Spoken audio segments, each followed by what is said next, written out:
सौरभ जी महाराष्ट्र से। राधे राधे।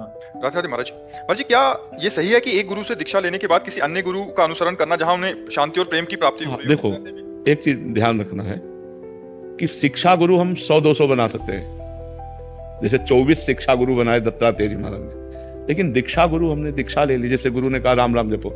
अब हम राम राम जप करेंगे और 100-200 संतों से मिलेंगे, उनके अनुभव सुनेंगे, हमें जिन संत की बात अच्छी लगी वो बात हम जीवन में स्वीकार कर लेंगे।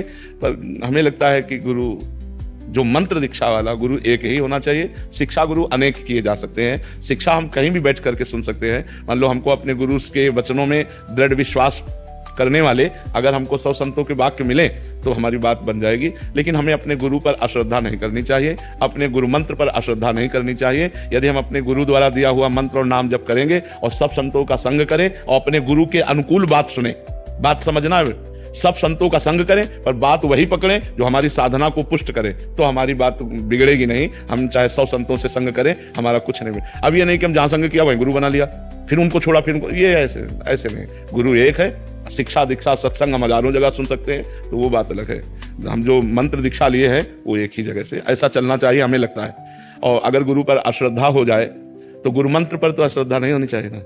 मतलब गुरु से आपका मन नहीं मिलता किसी भी कारण से, तो गुरु जी ने कहा है कि आप राधा राधा रटो, तो आप राधा राधा रटो, उसी से कल्याण हो जाएगा। दूरी बना लो, राधा राधा रटो, कल्याण हो जाएगा। निंदा करने की जरूरत क्या है, गुरु बदलने की जरूरत क्या है? हमें तो ऐसा लगता है। क्यों महाराज जी, इसमें थोड़ा सा विस्तार चाह रहा था। महाराज जी, जैसे कुछ हर एक संत भगवान के सिद्धांत अलग अलग होते हैं साधना पद्धति के, जो तो उसी में हमने कहा जो अपने गुरु सिद्धांत से बात मिलती हो, जो हमारे गुरु वचनों को पुष्ट करता हो, वही सत्संग हमें स्वीकार करना चाहिए और सुन सबका लेना चाहिए। कभी कोई संत भगवान जो वरिष्ठ होते हैं उन्होंने कोई आज्ञा कर दिया जो गुरुदेव के सिद्धांत से थोड़ी अलग जा रही है, नहीं मानना, वो मतलब सुन लें बट अपने गुरुदेव या उनके आगे प्रस्तुत कर दें। नहीं मानना चाहिए, अपने गुरु के सिद्धांत से ही चलना चाहिए। जो सत्संग हमारे गुरु जी के सिद्धांत को पुष्ट करता है, हम वही बात मानेंगे, हम अन्य बात नहीं। तो नहीं हो जाएगी? नहीं, इसमें प्रगट में वैसे हमें लगता है कोई भी सुलझा हुआ संत आज्ञा ही नहीं करेगा, कोई भी सुलझा हुआ संत ऐसी आज्ञा ही नहीं करेगा जो आपके गुरु से आपको अलग करे, आपके गुरु के सिद्धांत से आपको अलग करे। अगर ऐसी आज्ञा है तो मुझे लगता है फिर नहीं माननी चाहिए।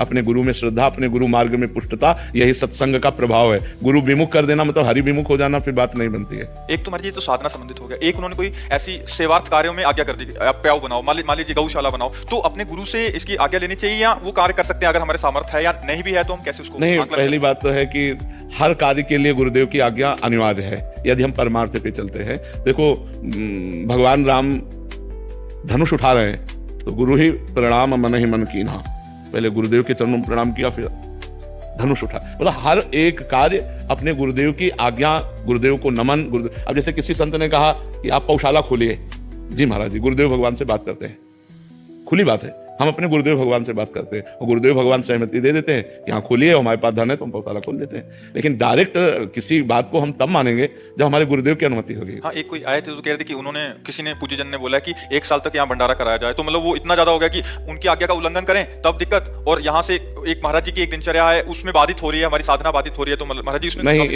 इसमें चाहिए कि अपने गुरु से आज्ञा ले लेनी चाहिए। अगर हमारे पास धन है और किसी संत ने कहा है 1 साल भंडारा करो, तो ये बात हम मानते हैं, पर हमारे गुरु जी की क्या इसमें अनुमति आज्ञा है? बिना उनकी आज्ञा के हम नहीं कर सकते। ऐसा जरूर निष्ठा रखनी चाहिए, अपने गुरु जी से अनुमति और आज्ञा लेनी चाहिए, तभी बात सिद्ध होगी, सिद्ध बात तभी होगी। नहीं ऐसे कभी कोई कुछ बोल रहा है, कभी कोई कुछ बोल रहा है, कभी कोई कुछ बोल रहा है, तब तो आप परेशान हो जाओगे कि संत अवज्ञा न हो जाए, तब तो आप परेशान हो जाओगे। उस दिन किया तो कह रहे जो महाराज जी ने एक पद्धति बताई थी, आपने पूजन की, मेरी श्री जी की सेवा ही छूट रही है, मेरा नाम जब छूट रहा है, तो मतलब वो एक, इसीलिए हमने कहा कि सत्संग सब जगह सुने और जो गुरु के सिद्धांत और गुरु की आज्ञा को पुष्ट करने वाली बात हो वो बात सुन ले, और बकाया सब भगवान की चर्चा है, प्रणाम करके चल रहे हैं। महाराज जी, जैसे बचपन में मतलब जानते नहीं थे, गुरु दीक्षा हो गई है, लेकिन जो गुरुदेव भगवान है, लाइक हमारे मम्मी पापा सबकी जो दीक्षा हुई है, तो उस समय उन लोगों की दिनचर्या है हमने बताई नहीं, तो गुरुदेव भगवान हमने तो ऐसी राधा नाम पहली बार सुना और राधा राधा जप रहे हैं। हाँ, अब जैसे एकदम बचपन में गुरु मंत्र तो थोड़ा जब तक विवेक ना हो, हमें पता ही नहीं है कि गुरु क्या होते हैं, गुरु मंत्र क्या होते हैं, तो फिर उस समय नहीं, उस समय नाम भगवान का जपने की प्रेरणा करनी चाहिए। गुरु मंत्र तब देना चाहिए जब थोड़ा ज्ञान प्रकाशित हो जाए, कि वो समझे गुरु मंत्र क्या होता है, गुरु क्या होता है, सतमार्ग क्या हो। तो जैसे अब आपकी अवस्था है, अब आप समझ रहे हो, तो समझ करके उस मार्ग को स्वीकार करने में कोई दोष नहीं।